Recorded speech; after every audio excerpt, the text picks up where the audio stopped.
Good morning class. आज हम पढ़ेंगे प्राकृतिक संसाधन और संबंधित समस्याएं, natural resources and associated problems.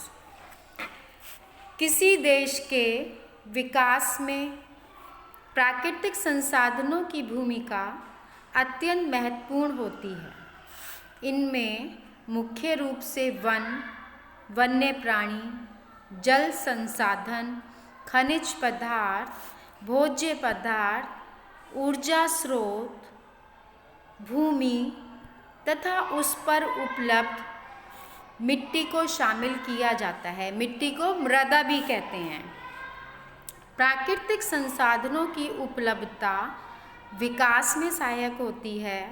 अतः यह आवश्यक है कि संसाधनों का प्रयोग सावधानीपूर्वक किया जाए, जिससे भविष्य के लिए उनका संरक्षण किया जा सके। आज प्राकृतिक संसाधनों के पर्याप्त मात्रा में किए गए दोहन के कारण, दोहन मीन्स यूज़, कि बहुत ज़्यादा हमने यूज़ कर लिया, इन संसाधनों की उपलब्धता भविष्य में हो भी पाएगी या नहीं, यह प्रश्न विचार योग्य है। गांधी जी ने कहा था कि पृथ्वी पर सबकी आवश्यकता पूरी करने के लिए संसाधन हैं, लेकिन लालच के लिए पर्याप्त नहीं है कि आप उसको बिना वजह खूब खर्च करें। अतः यह आवश्यक है कि मानवीय सोच में परिवर्तन लाया जाए, जिससे कि मानव व्यवहार परिवर्तित हो तथा पर्यावरण को बचाया जा सके। प्राकृतिक संसाधन की डेफिनेशन बताऊंगी अब मैं। प्राकृतिक संसाधन वे साधन हैं जो प्रकृति द्वारा प्रदान किए जाते हैं एवं जो मनुष्य के लिए उपयोगी होते हैं। प्राकृतिक संसाधनों में सौर ऊर्जा, वायु, भूमि, वनस्पति, जीवाश्म ईंधन, खनिज, स्वयं मानव तथा जीव जंतु सम्मिलित किए जाते हैं।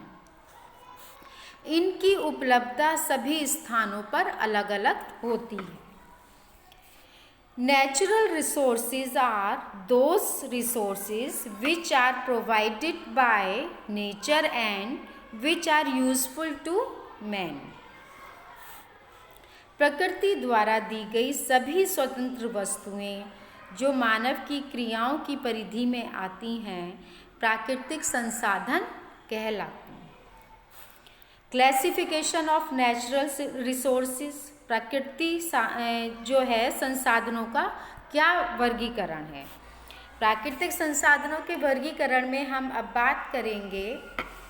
पहला है पर्यावरण के घटकों के रूप में, in the form of environmental factors. इसमें आएगा जैविक और अजैविक। जैविक जैसे पेड़ पौधे, पशु पक्षी, जीवाश्म आदि।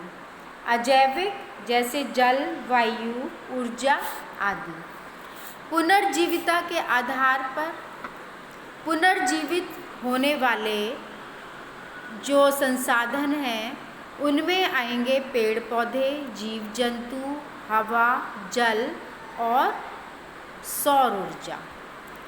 नेक्स्ट आएगा हमारा इसमें पुनर्जीवित ना होने वाले संसाधन। पहले हैं पुनर्जीवित होने वाले, नेक्स्ट पुनर्जीवित ना होने वाले।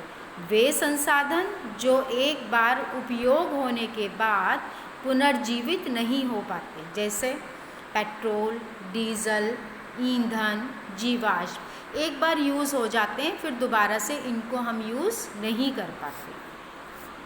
नेक्स्ट है पुनर्चक्रणीय संसाधन, कि इसमें रिसाइकिल होती है चीज़। अनेक संसाधनों का उपयोग बार बार कुछ प्रक्रियाओं को अपनाकर किया जा सकता है, जैसे लोहे से अनेक वस्तुएं, मशीन, जाली, दरवाजे आदि बनते हैं। फिर खराब होने पर उनको दोबारा से भट्टी में डालकर गला देते हैं और फिर दोबारा से उसको प्रयोग में ले आते हैं। तो ये चीज़ क्या हो गई, पुनर्चक्रण हो गया, कि दोबारा से किसी चीज़ का प्रयोग करना एक सीमा तक ही किया जा सकता है, लेकिन इसका भी प्रयोग तांबा, एल्युमिनियम, प्लास्टिक, ये सब संसाधन पुनर्चक्रीय संसाधन हैं। नेक्स्ट है अक्षय संसाधन।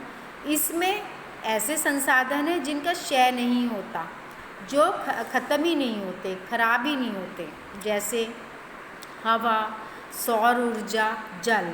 प्रकृति में इनका स्वयं चक्रण लगातार होता रहता है, जैसे जल वर्षा द्वारा पृथ्वी पर आता है, फिर विभिन्न स्रोतों से होता हुआ वाष्पित होकर पुनः बरसता है, तो ये एक चक्र चलता रहता है।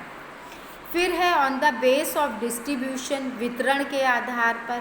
ये संसाधन दो प्रकार के होते हैं। सर्वत्र सुलभ वे संसाधन जो प्रत्येक स्थान पर पाए जाते हैं, जैसे वायु। स्थानीयकृत वे संसाधन जो स्थान विशेष पर होते हैं, जैसे खनिज, कृषि भूमि। इस प्रकार जो प्राकृतिक संसाधन हैं उनका वर्गीकरण 3 रूपों में हमने अभी पढ़ा। नेक्स्ट हमारा है वन संसाधन, फॉरेस्ट रिसोर्सेज। भौतिक पर्यावरण को सुरक्षित और संचालित करने के लिए वनों का आधारभूत योगदान है।